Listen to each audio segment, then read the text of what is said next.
Yeah, well, the significance of that sampling is that what we've gone out and done and got some grab samples is we've gone out and just to assess whether there is actually any heavy mineral sands on the project at all.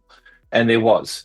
So that was a positive. The second positive that came out of it was that of the grab samples we got, we did a pan concentrate, which is not a drill hole or a representative sample, but what we wanted to do is the assemblage. So in the heavy minerals, what was it composed of? So was it all what we call trash minerals? So typically you'd go somewhere and you might get 80% or more, most of it would be trash minerals, maybe a little bit of zircon, a little bit of rutile or the titanium minerals.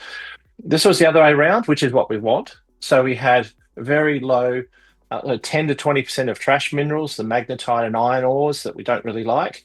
And we had up to 35% zircon.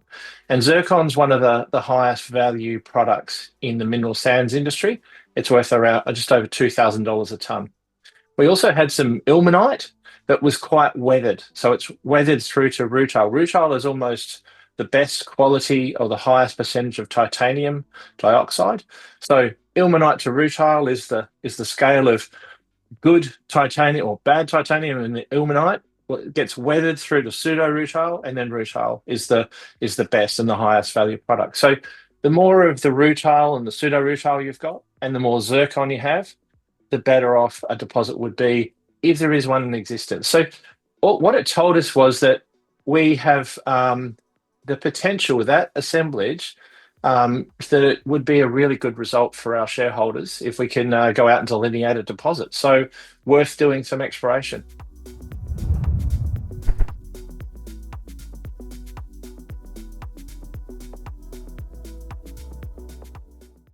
Yeah, well, they're both in the same Macquarie Arc, the Junai Narromine volcanic belt, which runs for hundreds of kilometres, and it's prospective for some of the largest gold and copper systems in Australia are actually operating mines in that same belt.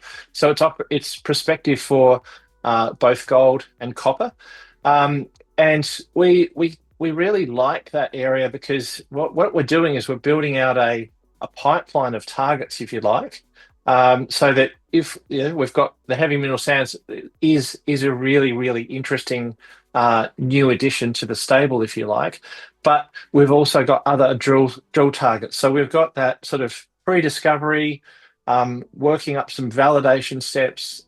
So complementing the Theseus project complements that copper gold project up in the north, the Byrock project, but also both of them are complementary to our overall strategy, which is to be, every quarter we want to be out there drilling potentially the next big discovery and we're the next big news item.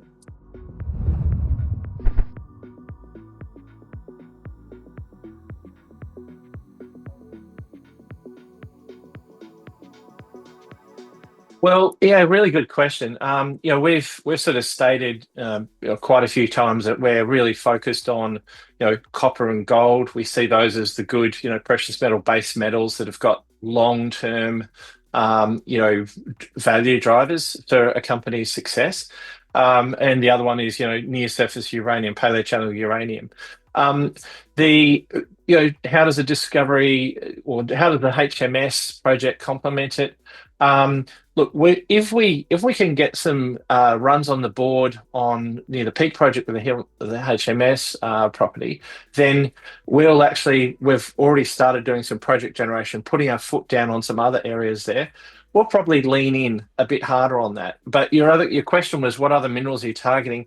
We're going to keep building ourselves a portfolio of drill ready targets or validating near sort of that next discovery success on the next drill program. We're going to keep building out targets like that, and we'll probably stick to copper and gold as our primary focus.